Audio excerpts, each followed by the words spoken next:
Selamat pagi Bapak Ibu dan saudara-saudaraku, apa kabar pagi ini? Harapan dan doa saya kita semua telah bangun dengan sehat, dengan sejahtera dan sukacita di dalam anugerah Tuhan kita Yesus Kristus. Senang sekali kita berjumpa kembali pada pagi hari ini. Sebelum kita beraktivitas, kita di acara Renungan Pagi edisi 19 September 2022. Bacaan kita pagi ini dari 1 Samuel pasal yang keempat ayat 1 sampai 18. Saya akan baca beberapa ayat untuk mewakili. Orang Israel maju berperang melawan orang Filistin dan berkemah dekat Ebenezer.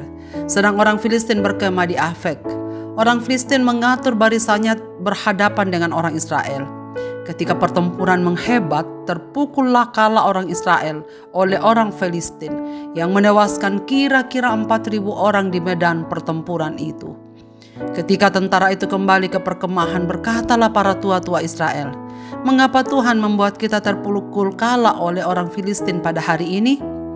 Marilah kita mengambil dari Silo tabut perjanjian Tuhan, supaya ia datang ke tengah-tengah kita dan melepaskan kita dari tangan musuh kita." Kemudian bangsa itu menyuruh orang ke Silo, lalu mereka mengangkat dari sana tabut perjanjian Tuhan semesta alam yang bersemayam di atas para kerub. Kedua anak Eli, Hofni dan Pinehas ada di sana dekat tabut perjanjian Allah itu. Segera sesudah tabut perjanjian Tuhan sampai ke perkemahan, bersoraklah seluruh orang Israel dengan nyaring, sehingga bumi bergetar. Dan orang Filistin yang mendengar bunyi sorak-sorak itu berkata, "Apakah bunyi sorak yang nyaring di perkemahan orang Ibrani itu?" Ketika diketahui mereka bahwa tabut Tuhan telah sampai ke perkemahan itu. Ayat yang ke-10, lalu berperanglah orang Filistin sehingga orang Israel terpukul kalah. Mereka melarikan diri masing-masing ke kemahnya.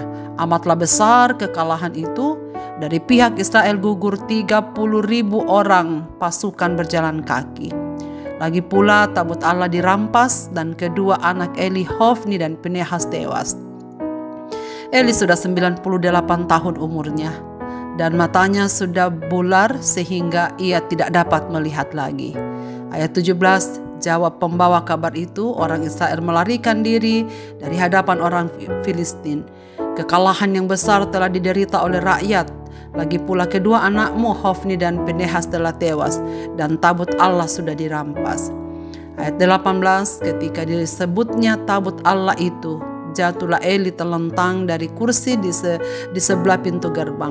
Batang lehernya patah dan ia mati, sebab telah tua dan gemuk orangnya. 40 tahun lamanya ia memerintah sebagai hakim atas orang Israel. Mengalami kehadiran Allah.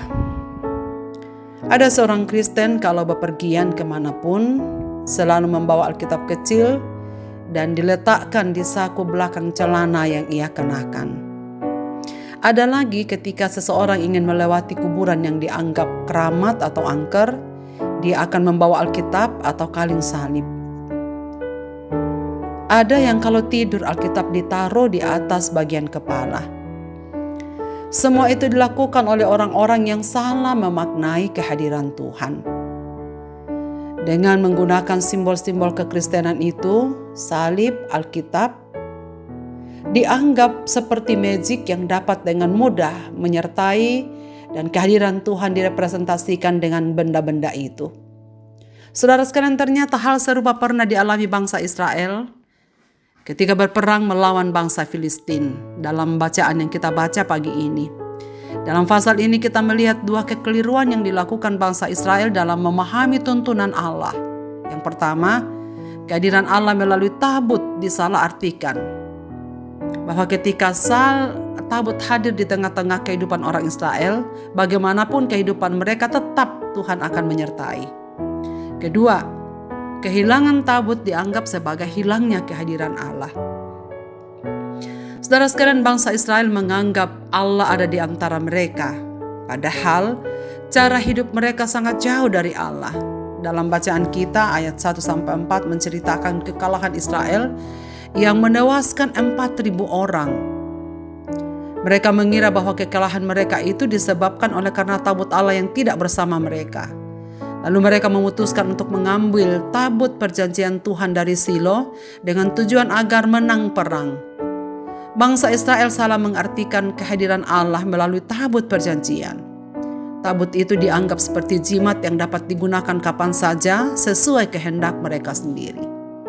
Saudara sekalian, lebih memilukan lagi dalam ayat yang ke-5 sampai 11 bacaan kita, mengisahkan bahwa setelah mereka membawa tabut perjanjian dari Silo, ternyata mereka terpukul kalah lebih besar. Mereka terpukul kalah dengan gugurnya 30.000 orang. Dan tabut Tuhan dirampas serta kedua anak Eli, yakni Hofni dan Pinehas tewas. Dan saudara sekalian, akibat semuanya ini dalam ayat 12-22 dijelaskan bahwa Tuhan telah menggenapi nubuatnya kepada Samuel. Setelah Eli mendengar bahwa bangsa Israel terpukul kalah, kedua anaknya meninggal, tabut Tuhan dirampas, maka jatuhlah ia dan meninggal. Bahkan diceritakan istri Pinehas yang saat itu sedang hamil tua, melahirkan secara mendadak ketika mendengar berita itu. Dan ia mengatakan bahwa kemuliaan Tuhan telah lenyap dari orang Israel karena tabut Tuhan sudah dirampas. Saudara-saudaraku, dari apa yang kita baca pada pagi ini, kita belajar bahwa kehadiran Tuhan dalam hidup kita tidak ditentukan dengan simbol-simbol kekristenan yang bisa kita bawa atau selalu dekat dengan kita.